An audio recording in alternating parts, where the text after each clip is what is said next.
Now that Kamala Harris is turning her attention to immigration because Donald Trump leads on that issue, she's visiting the border, and this talking point of Trump killed the border bill is reemerging. Oh yes, it emerged in February when this bill was supposed to go through, and Trump threw his support against the bill, and the House never passed it.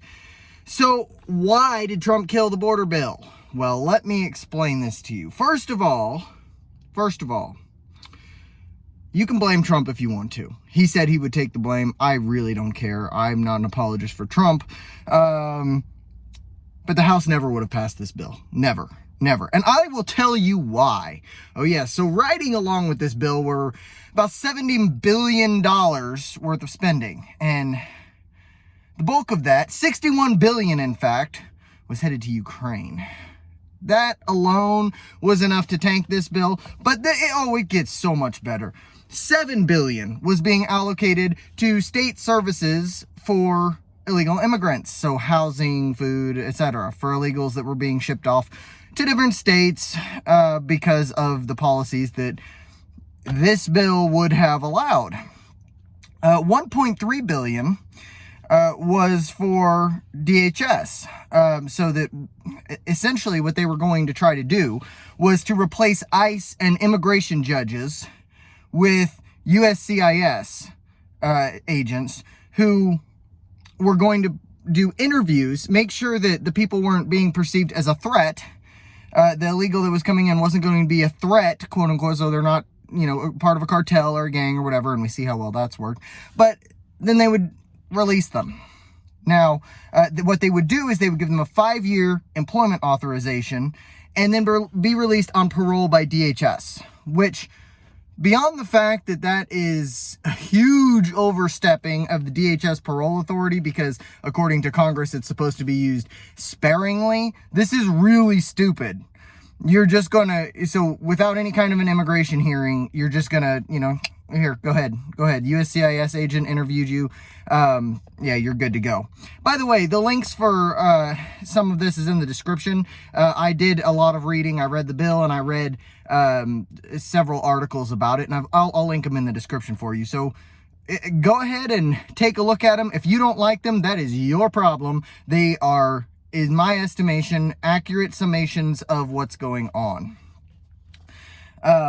So this kind of just exacerbates the issue that the whole catch and release. So basically what that was, they said, with Trump, you had the remain in Mexico policy, where essentially someone tried to cross, they would detain them, they would schedule them for an immigration hearing, and then put them back in northern Mexico until their hearing would happen. Well, what the Biden and Harris administration did, well, there's 20 days. You have to have 20 days between, they have to have their hearing within 20 days.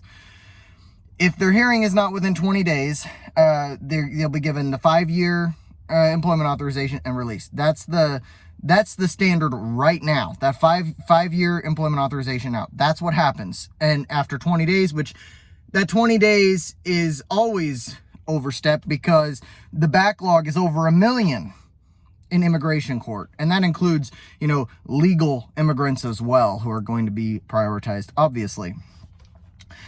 So this new bill would have, instead of allowing the people to get an immigration hearing, it would have just, or be, vetted by ICE, it would have just been a DHS agent, a USCIS agent, under Mayorkas and the DHS, saying, interview, you're not a criminal, good to go. Or you don't tell me you're a criminal, or I don't perceive you as a threat.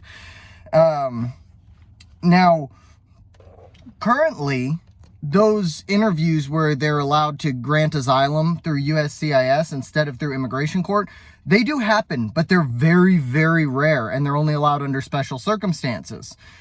And the reason for this is on these, and I've got notes here, sorry, I'm kind of, because this is a lot.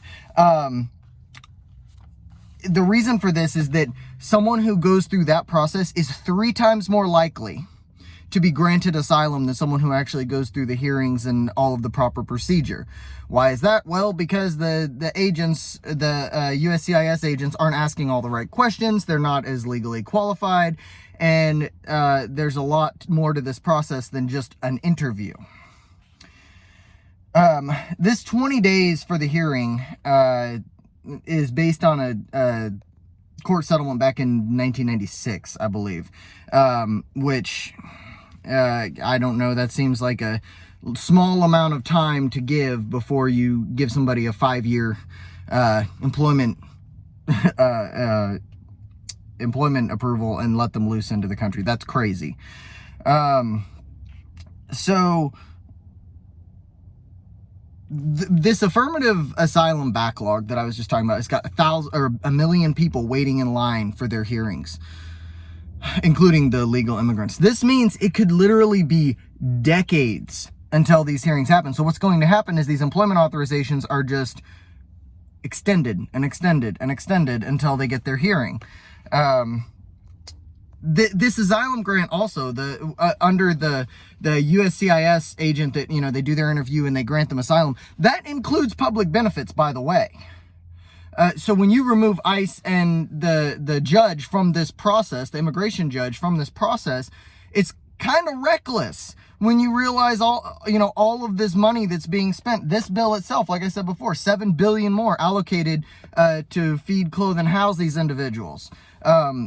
This is crazy, and I understand why a lot of Americans are furious about it. Why are these people getting not only money for free under this, but they're getting legal representation on our dime during all of these hearings? It's crazy. Now, the net result that the Biden-Harris administration touted about this is that there would be less illegal immigration, there'd be fewer illegals in the country. Yeah, that's right. The process would be quicker and there would be fewer illegals because the asylum granted estimates are 3 times what they are through court. So essentially what that means is, yeah, people are going to be let in 3 times faster, and they're not going to be considered illegals. So they're not going to be counted in the official rolls as illegal immigrants that got across the border because they're legal. They're authorized. They're considered permanent while they're on this voucher.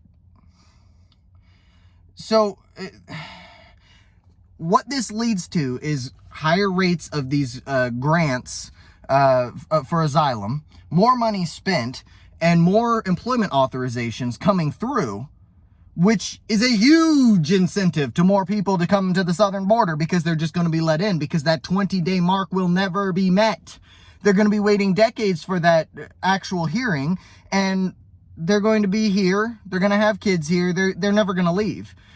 And that is indeed the point. They're bringing in more and more and more people who are protected under this law that would necessarily be incentivized to vote for them. That is the game, ladies and gentlemen. That is the game. And if you don't like me saying that, I don't really care. You can sit here and kind of, nitpick what I'm saying, but what I'm saying is true. It's based on a factual interpretation of this bill.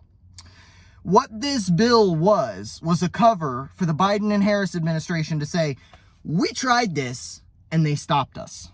That's what it is. They wanted to say, oh, we had a bill and Trump killed it. Trump's not tough on immigration. Bullshit. This bill, anyone, Republican, Independent, or Democrat who understands what was in this bill and understands the implications of passing this bill would never vote for it. The House would have never passed this. You can pass it off on Trump. I don't give a shit. Trump probably played a big role in getting people riled up against it and making it more public because God knows that the Republicans in the House probably would have just passed it to make their own optics look better. But I personally don't actually believe that they would have passed it even if Trump hadn't said anything. I think that it would have been killed automatically, dead on sight, because there was so much involved in this. And, the part of this that I oppose the most doesn't even have to do with immigration. It's the $61 billion to Ukraine. We do not need to be in Ukraine. There's no need to be in this proxy war with Russia. I understand why we're in it. I understand that the U.S. needs to continue to flex their military muscle because the petrodollar is collapsing. And once the BRICS nations come to formal agreements on everything, get their currency figured out, we are going to see the US dollar absolutely crash. That's about all.